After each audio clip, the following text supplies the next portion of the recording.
comida. Eu não posso ver mais jovem de 14, 15 anos assaltando e sendo violentado, assassinado pela polícia, às vezes inocente, ou às vezes porque roubou um celular. Olá pessoal, tudo bem? Josiel Almeida, mais uma vez aqui nós no nosso canal para tratarmos de assuntos importantes da nossa política nacional, o que está acontecendo no nosso Brasil, tá pessoal? E antes de entrar no assunto, não se esqueça de dar aquela força para o canal, se inscrevendo, dando seu like, comentando, compartilhando, pois fazendo isso, esse vídeo vai criar relevância na plataforma e muito mais pessoas vão ser informadas do que está acontecendo no nosso Brasil, né? Dito isso, vamos ao assunto. O assunto dessa vez, pessoal, é até de rir desse pessoal da esquerda, né? O PT, né, do Lula vai lançar um curso para evangélicos, né? Eles querem converter o evangélico, é isso? Por comunismo? Veja aí o vídeo e tire suas conclusões. Vamos ver aí. Os integrantes do Partido dos Trabalhadores, o PT, vão receber um curso para melhorar a comunicação e a aproximação com a comunidade evangélica. Esse curso terá o nome de Fé e Democracia para a Militância Evangélica Brasileira. As aulas serão divididas em 4 módulos, que vão desde diálogo com os evangélicos e construção de pontes ao enfrentamento à desinformação e manipulação política. Vale lembrar que pesquisas de diferentes institutos apontam que o governo Lula tem uma alta desaprovação com essa parcela da população. Segundo o mais recente levantamento do Datafolha, 48% do eleitorado evangélico avaliam a gestão Lula 3 como ruim ou péssima. Agora a gente vai ao debate, começando este bloco pelo Coppola. Coppola, esse curso, na sua avaliação, vai ser suficiente para o PT melhorar a interlocução com os evangélicos e até reverter a queda de popularidade do governo com essa parcela do eleitorado? Meu Deus, Basília, será que o PT encontrou Jesus? Não, o PT encontrou um obstáculo para tomar o poder, a fé cristã.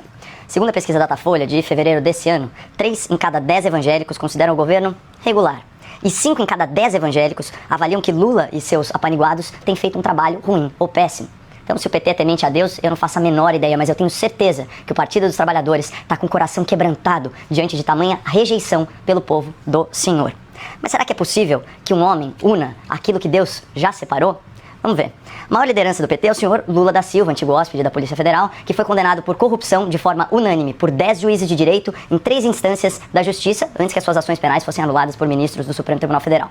À época, durante o curso do processo, das investigações, a percepção das pessoas em relação à conduta do senhor Lula foi verbalizada, isso lá em 2006, pelo senhor Geraldo Alckmin, atual vice-presidente. Ele disse: eu acho que o Lula é o PT. O Lula é o retrato do PT, partido envolvido em corrupção, sem compromisso com as questões de natureza ética, sem limites. Fecha aspas. Naquele tempo, Alckmin acusava o PT de saquear o país, como de fato ocorreu, e denunciava o Lula na sua intenção de, aspas, voltar à cena do crime.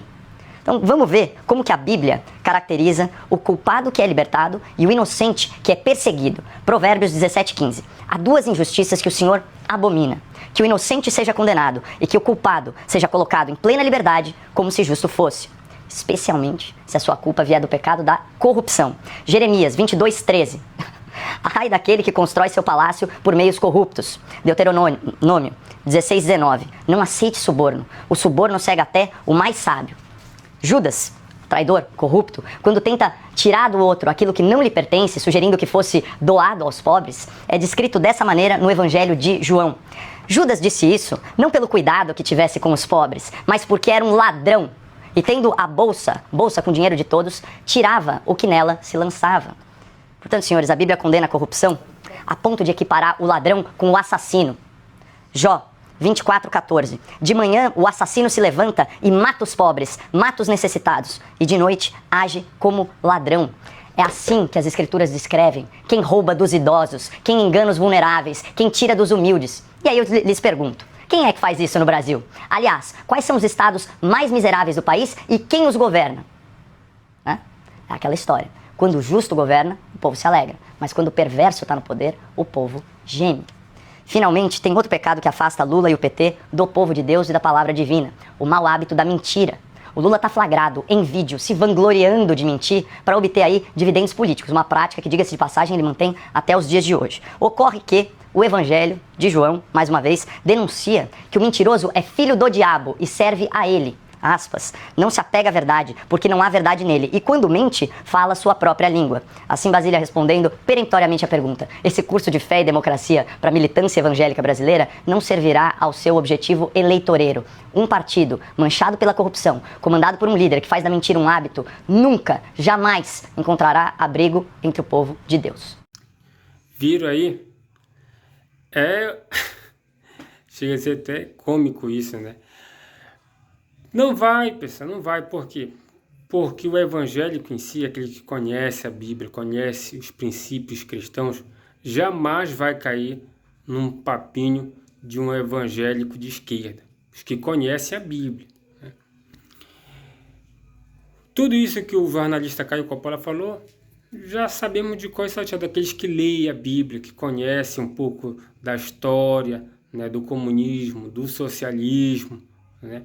Jamais vai cair nesse papinho da esquerda, querer convencer os evangélicos, converter os evangélicos. Por quê, pessoal? Jamais iremos apoiar uma pessoa que nem o Lula, né? E citou várias coisas aí de corrupção, né, de mentira, mas o evangélico mesmo jamais vai apoiar uma pessoa que é contra, né, a família, que é contra o patriotismo e que é contra os costumes, né? Segundo palavras do Lula, ele é contra tudo isso. Vamos ver aí a fala do Nove Dedos. Aqui no Brasil, nós enfrentamos o discurso do costume, o discurso da família, o discurso do patriotismo. Ou seja, aqui nós enfrentamos o discurso de tudo aquilo que a gente aprendeu historicamente a combater. Viram aí? Então eles sempre lutaram contra, né, a família, contra os costumes e o patriotismo, né? Sempre lutaram. Por quê, pessoal? O comunista, né, ele sempre vai querer destruir, né, a religião, porque está na sua base, né, doutrinária, lá no começo, lá com Karl Marx, né? E depois vem só. Mas eu vou botar a fala do Nove Dedos aí para depois as pessoas... esse pessoal... Eu vou botar a fala dele aí, que ele tem orgulho de ser comunista, de ser. Veja aí. Ele nos acusa de comunistas, achando que nós ficamos ofendidos com isso. Nós não ficamos ofendidos. Isso não nos ofende. Isso nos orgulha, muitas vezes. Isso não nos ofende. Isso nos orgulha, muitas vezes. Vira aí. Ele tem orgulho de uma ideologia que matou milhares na China com Mao Tse Tung, né? Uma ideologia que está massacrando a Cuba. Ele tem orgulho de ser de uma ideologia que é contra a religião. Como eu falei anteriormente, lá na base eles sempre foram contra a religião. Quem lançou as bases do comunismo? Karl Marx. Vamos ver aí o que Karl Marx fala no seu relato. Marx era ateu? Eu pessoalmente sou ateu. É sem dúvida chocante ouvir uma confissão dessa na Inglaterra, mas é um consolo saber que ela não precisa ser sussurrada na Alemanha ou na França. Karl Marx. Sim, Karl Marx era ateu, embora não tenha usado a palavra ateísmo explicitamente. Marx criticava a religião como um ópio do povo, uma ferramenta de controle social que alienava os trabalhadores. Ele considerava a religião uma projeção da alienação humana, uma ilusão que impediria a revolução proletária. Viram aí? Ateu e fala que a religião é o ópio do povo. Como é que católicos e evangélicos vão apoiar uma ideologia dessa? Vamos mais um pouquinho para cá.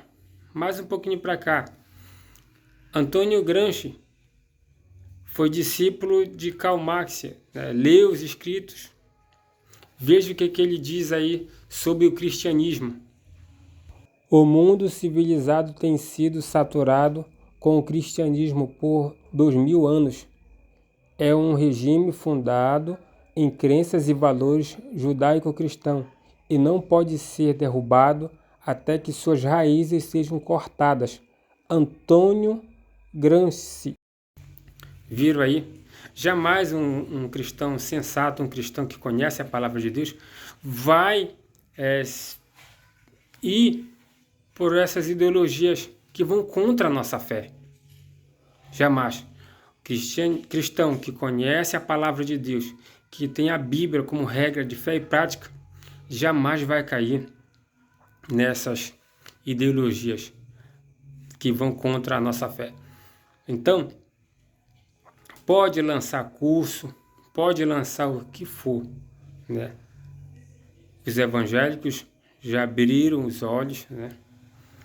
Tem muitos ainda que estão na cegueira, mas que estão vendo, né, o que ele é. E o próprio Lula já falou que não precisa de padre, não precisa de pastor. Com a tranquilidade de um homem. Eu falo isso com a tranquilidade de um homem. Eu não preciso de padre ou de pastores. Espera aí.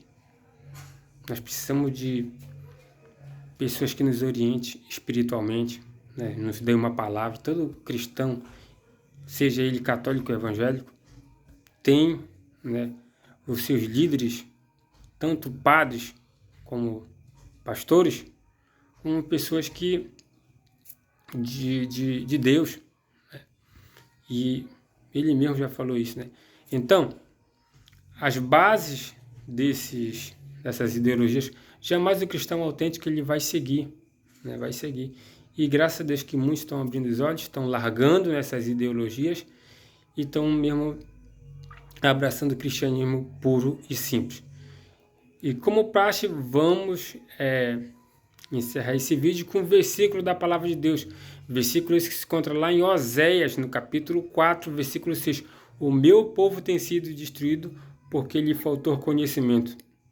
Porque tu rejeitaste conhecimento, também eu te rejeitarei, para que não sejas sacerdote diante de mim. Que Deus abençoe a sua casa, a sua família, em nome do Senhor Jesus. E até a próxima. Valeu!